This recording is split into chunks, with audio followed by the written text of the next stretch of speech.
শুভ উদ্বোধন ঘোষণা করাইলেন না, কিছু কথা বলে শুভ উদ্বোধন এই মুহূর্তে শুভ উদ্বোধন ঘোষণা করা হলো, শুভ উদ্বোধন এই কথাটা বলবেন না নি?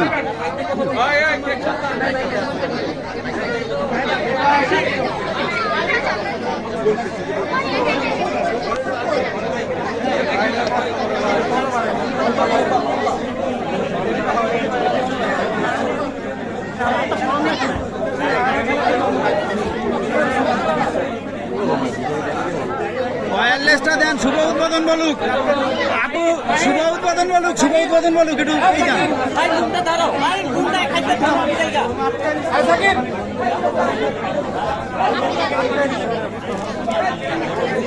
সাকিব